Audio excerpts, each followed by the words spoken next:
head coach Glenn Caruso, and then we open it to the room for questions. First and foremost, grateful that you guys are here. Certainly would be remiss if I didn't mention that our hearts go out to all the families that are affected in the recent shooting here locally. It touches our family. It touches a lot of families, and our hearts are with them forever and always. Very proud of the way our guys played tonight. It takes a lot to do what they did tonight, and it takes a lot of pain that they had to go through to get there. And I'm just grateful. The number one thing that I came out of today with was I'm grateful that they're able to meet a challenge that seems daunting to most and be up for the task of doing their best, knowing that they could fail, to try and be successful. It was pretty cool. Questions? No? How did you use the 64 to nothing score? Honestly, I mean, I really like Jed a lot. I've known him for 20-something years. I heard his interview, and, you know, he said, I'm sure Glenn has the score all over the locker room. And honestly, when you get beat by 64, and it probably could have been a lot more than that, if I'm being honest, you don't have to really say or do much. That one's branded in you forever. So I didn't talk about it. I don't even think I said the number 64 the entire week. I mean, we're not shying away from anything, but that one hurt. And I also told Coach after the game that I appreciate it because it also made us better. But you know, we were in here a couple weeks ago, 3-4 weeks ago, talking about the book we read, The Obstacle is the Way, and I could not think of a better demonstration of that than the last 3 hours. You had a lot of guys play well tonight, but your quarterback was outstanding. That must make you feel good, not only for this game, but looking forward. Well, I know it makes all you guys feel good because it seems like it's the only question that I ever field. But, yeah, just 11 for 18. I don't think we can dismiss the efficiency that Andy played with, nor the coaching that a guy like Jay McIntyre did, getting him to play like that. That was Jay's very first game calling it all as a coordinator. And when I hired him, he was just about in tears, saying, thanks for taking a shot on me. And he really did a wonderful job just laying out a plan and being stoic and allowing the quarterbacks to come into their own. But, I mean, Andy played well. I think maybe some of the things he did really well, he threw a couple really nice balls. There was one, the touchdown to Patty, where he went, you know, back shoulder on the kid, got it in the end zone. Like, that's a magnificent catch. But, I mean, he put him on Jay Sean. He put him on, you know, just about everybody. We had a miss to Mariano Birdno down in the red zone when we had to fake the field goal. But he played well. I like how he moved in the pocket. I like how he felt comfortable in the pocket. It was not always clean, but he did a really nice job. Very proud of him. What did you guys see on the fake field goal on their ball that made you think that you'd be able to get that to the outside? It's a great question, of which I'm not going to give you the details to. It is. I'd ask the same question. I'm just telling you. I'm not going to tell you what it is because next opponent's going to be watching that. But we had 2 fakes that were live for this game, and I knew exactly what we needed to see. And honestly, when I called it, I didn't even think it was a huge roll of the dice. I didn't. I thought it was good football, you know. And it was funny because some of the new staff, they call those things trick plays, and there is no trick play. There's good football and there's bad football. There's no tricks at all, right? And one of our coaches over the headphones corrected the other coach and made him say the right thing afterwards, which was really neat. But I thought Gio did a great job. I wasn't sure if he was going to get in, but I felt good that we were going to get the first down, just the way they were playing it. But that was a check, and I'll leave why it was a check off camera. That's the benefit of having an athlete as you're older, too. That kid, Stefano Giovanelli, that's a good name you could put in print right there, right? Played baseball like 4 years ago. That's right. He's a baseball player. He really is. At St. Louis Park. Yeah. Dad's a professor here. Yeah. been here for 30 years and played quarterback in high school. And we said, we'd love to have you, but you're not going to play quarterback here. You're going to play wide receiver. And he's really done a nice job just growing. And I think Johnston and some of the other coaches really helped his progression along. What are your thoughts on leading a scholarship program? You know what? Until they just said it on the radio, I didn't even think about it. It was one of our team's goals. Wasn't even thinking about that. But it's a feather in these guys' cap. There's no doubt about it. Yep. How'd you and the quarterback find each other? I'm sure that's been done, but I haven't. You know what? Really, I don't know if we really covered it. I think you covered it a little bit. He was at College of Idaho, so he's from Boise originally. Went to Boise. I had first heard about him from a friend who was at Boise when he left Boise, the first Boise to go to College of Idaho, which is in Caldwell. It's probably about, I don't know, how far is 45 minutes west of there. It's an NAIA school. And when the Pavia ruling came down this past year, there were a couple different levers that we decided to pull in terms of recruiting, and kids from NAIA schools was certainly one of them. You saw a couple of those guys today that are here in a similar manner. You saw Jayshawn Todd, who is, I think everyone knows Gabe Abel's my favorite, but this kid is just electric. As a person, he's a really good football player, but just electric and dynamic as a person. He was also at a Catholic school in Kansas, an NAIA school. And then you probably didn't notice him, but boy, he made some big plays today.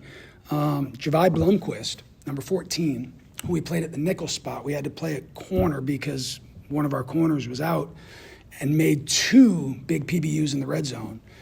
He also was at an NAIA school, so we utilized that. And there's one that you didn't see, and that was Micah Green, who hopefully will be back before too long, who's a transfer from Dartmouth, studying mechanical engineering, which as a graduate is about as cool as it gets. But that's how we found him. The coaches knew about him. We looked at about 80 quarterbacks, pared it down to 6.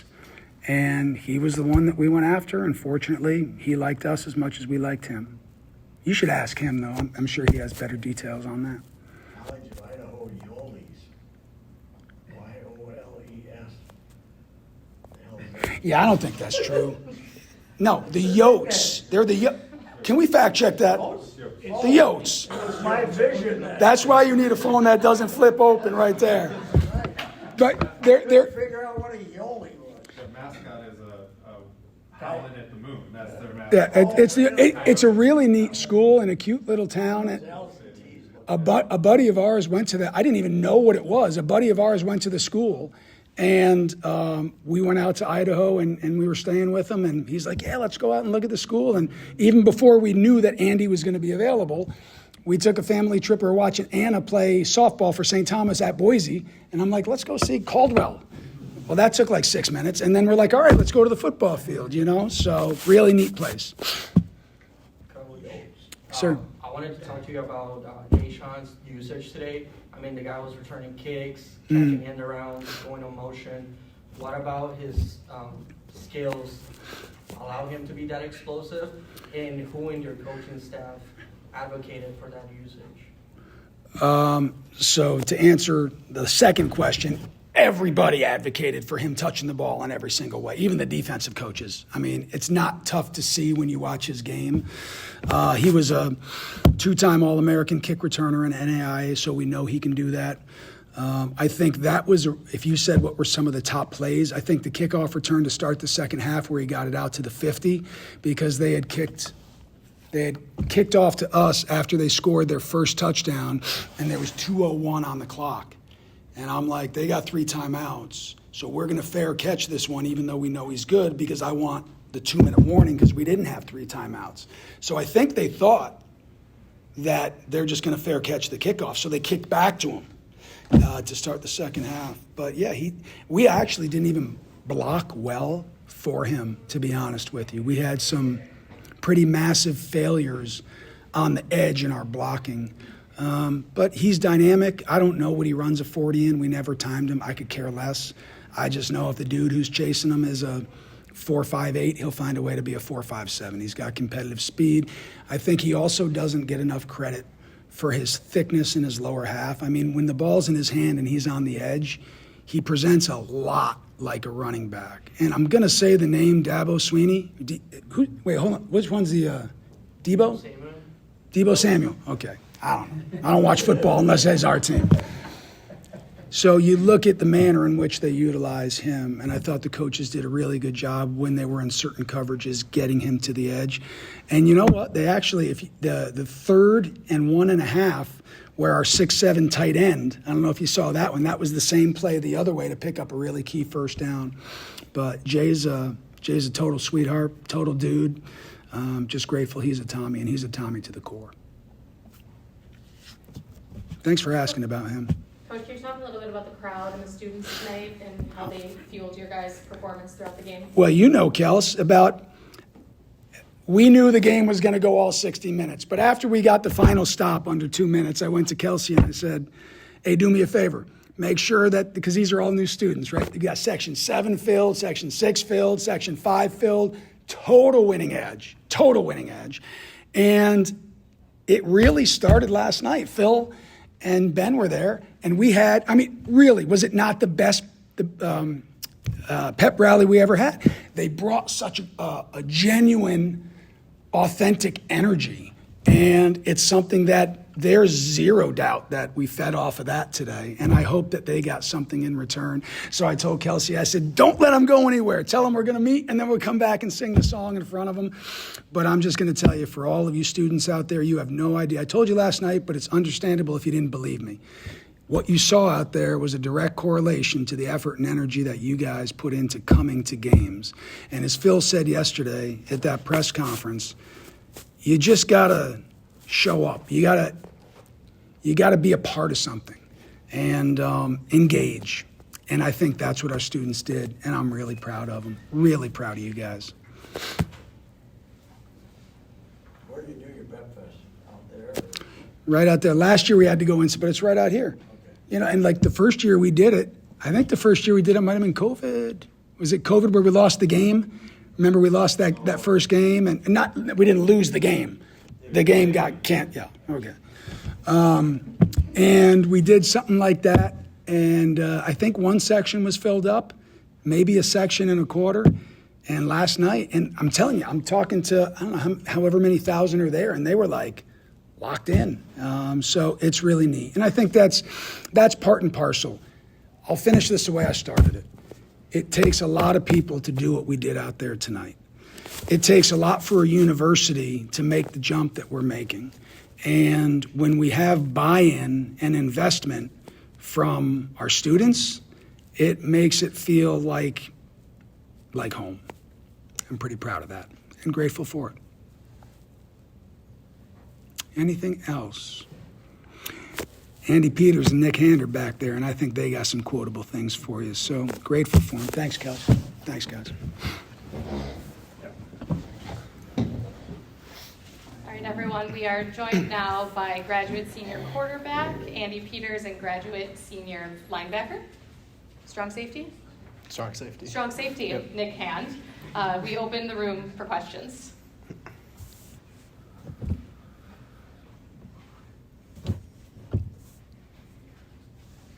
Or not, we'll just give everyone a minute. They were asking me all about it. I said, Andy Peters can tell you more about Andy Peters than I can. Andy, what do Fire you away. know about St. Thomas before they went looking for you? Anything?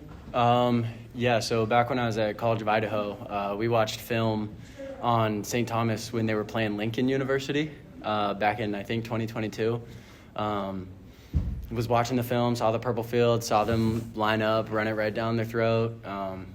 And, I mean, it looked beautiful from the film. And that's about all I knew about St. Thomas.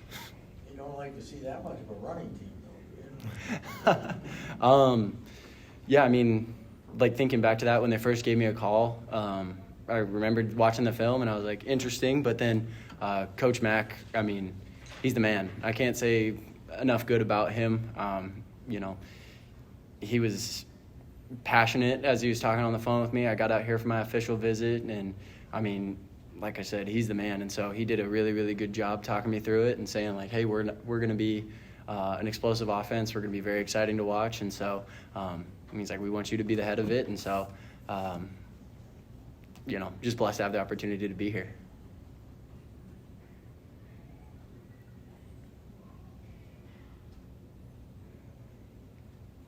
Took you guys a little while to get going offensively. The first quarter was pretty one-sided, not in your favor.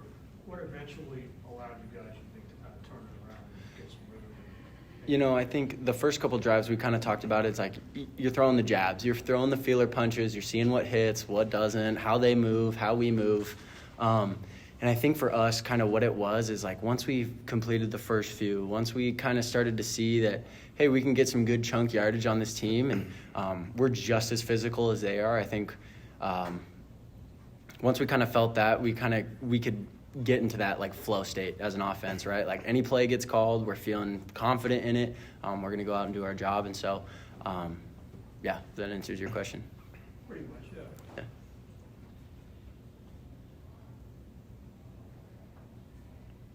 The first half, they moved it pretty good. What'd you do the second half, do you think? I mean, you guys kind of locked them down. Yeah, they did. Coach K is always great with his halftime adjustments, so he came in very excited, very fired up.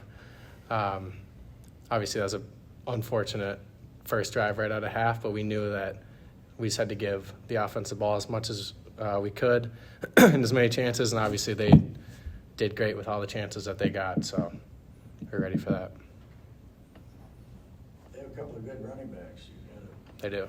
A different variety. Mm-hmm. They had all big guys, skinnier guys that were more shaky. They were good. Not going to take any credit away from them. But we knew we made it a point of emphasis coming into this game that we had to tackle and had to stop the run, force them to throw. And we did that pretty well. So I'm looking at this sheet here, 35 attempts for 132. We'll be happy with that.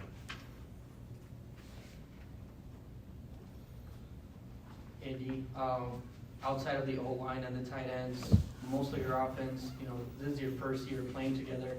How were you able to connect with the other playmakers, and was that like a fall camp mission, or did it start before that? Yeah, so I showed up here in June. Me and my dad hopped in the car, drove the 22 hours through South Dakota, and got here. Showed up first day of lifts, ready to go, and so it's just been building those relationships, and then like building obviously from the quarterback room out. You get a little bit more comfortable with the guys. They start to see you throw. They start to see you do these things. I start to see how they move. And then we can just kind of build those friendships. Obviously, it's hard being a first-year guy, being a graduate guy. But it's exciting. I mean, these guys are awesome. I can't say anything bad about any of them. They're fun. They're electric. They keep it. They so much belief through that locker room. And so how could you not love it? A little more elbow room on the College of Idaho campus than there is here.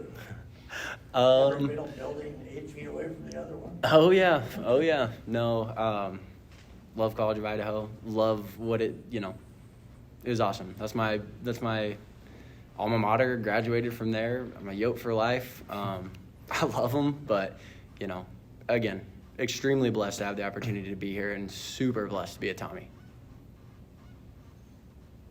Nick, Coach Caruso was in here saying that this week or in the last couple of weeks there hadn't been very much conversation about the Lindenwood game last year. What was it like just in private moments with all the different players? I mean, how much of that was on guys' minds as you prepared for this game? It was on everyone's mind. That was one of the most heart-wrenching losses I've ever suffered in my career, so it did not leave my mind. We obviously knew what we wanted to do, come out here and get a win and try to make up for it. We owed it to all the guys that were on the team last year that weren't out here with us this year.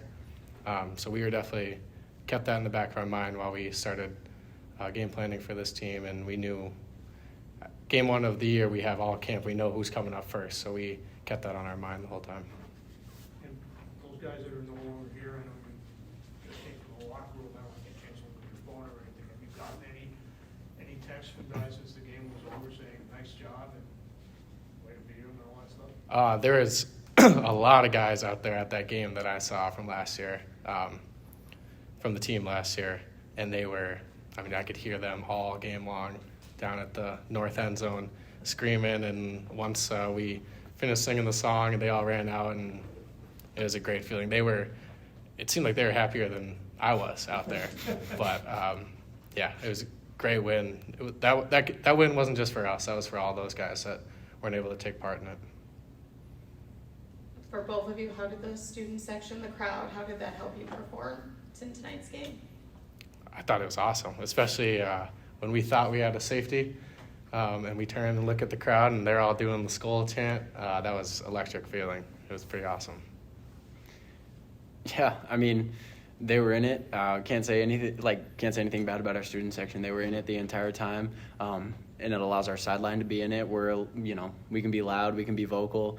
We turn back to them and hit them with one of these, and then they get pumped up, and it's just so much fun seeing the parents get out there and screaming and hollering just as loud as the students are. And so, like a couple of those moments that just go our way, it buys the crowd right into it, and they're as ecstatic as we are. Mm-hmm. So.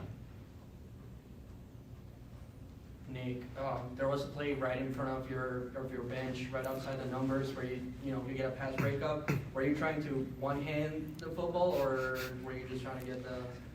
No, I was not trying to one-hand it. I misjudged it. Thought I had less space than I did. I was happy to get the PBU. Obviously would have rather had the pick, but no, was not trying to just one-hand it. Just misjudged it. Any other questions? All right, thank you both. Wow. Yeah, Thank you guys. Thank you.